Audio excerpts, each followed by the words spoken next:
Hello, my name is Marina and I welcome you to another edition of Knights Templar International News.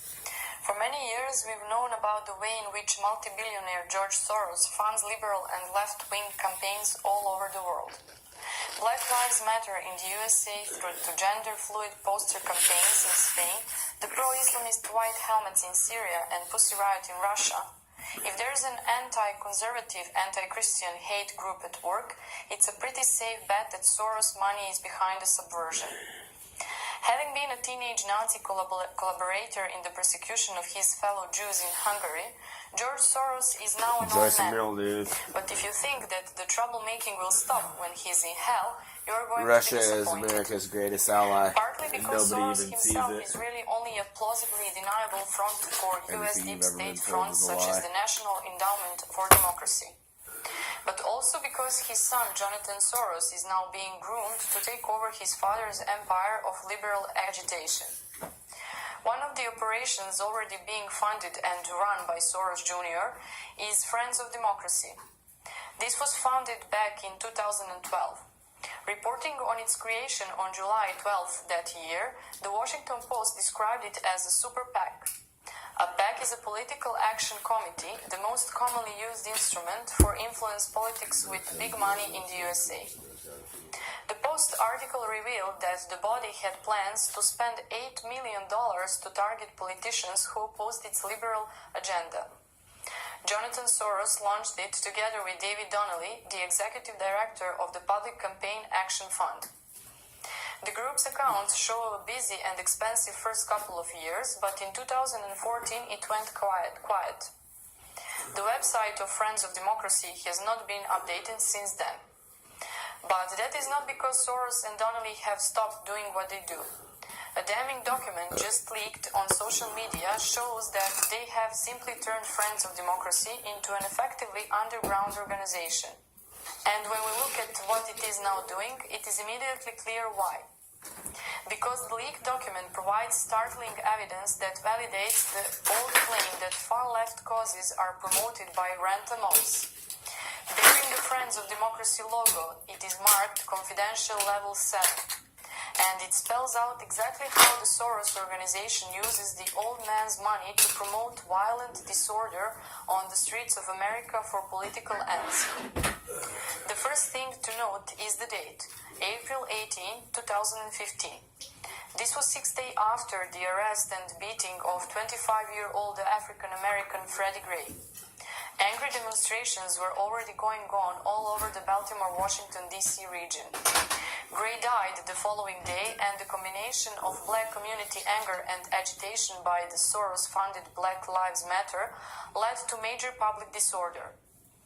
At least 20 police officers were injured, more than 250 people arrested, 285 to 350 businesses damaged, 150 vehicles and 60 buildings were torched. Thousands of police and Maryland National Guard troops deployed, and a state of emergency was declared in Baltimore. The leaked document reveals that the escalation of violence was deliberately provoked by highly trained agitators inserted into the protests with Soros money. The heading BWI refers to Baltimore-Washington International Airport, which lies in the middle of the area targeted for radicalization. The final orders for the weekend being with a reference to the civil unrest already going on, and the aim to exploit it with the help of intelligence from friendly officials in the area. Contacts with friendly officials, including sympathetic police officers, are made repeatedly in the document. This gives a hint of the depth and reach of the subversive organization which these people have built. It is clearly a nationwide operation with deep roots and significant power. It has ops and ops, which clearly means operators and auxiliary operators, plus the agitation organizers, who provide them with the funds that pay them to travel to hotspots and use their training and equipment to make them even hotter. Here is a very interesting point. Look at this reference to recommended e-tire. So now we know how the so-called anti-system anarchists of the far-left black bloc all turn out as they do. They are given not just their orders but also their menacing black uniforms by agitation organizers funded by one of the biggest finance capitalists in the world. He's been kicked out of his own country. Have also claimed for years Hungary wants nothing to do with him. Hungary is part of the blockade against Muslims. Imagine that.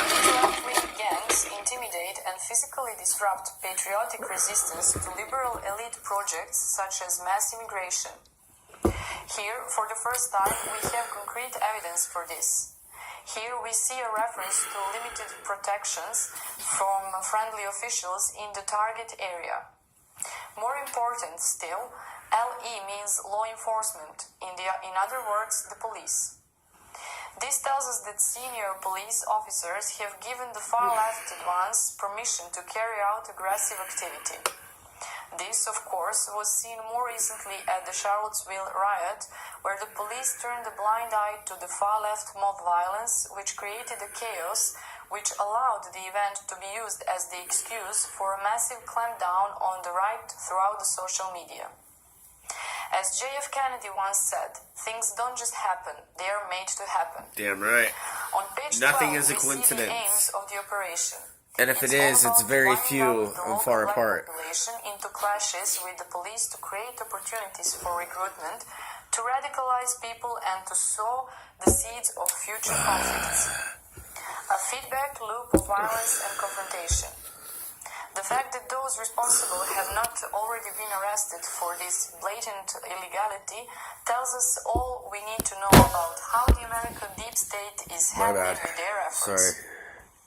The agitators are reminded about what violence they are and are not permitted to use, and how they will get the signal for violence. Bottles, rocks, sticks, and blunt objects may be used, provided other demonstrators have already used them.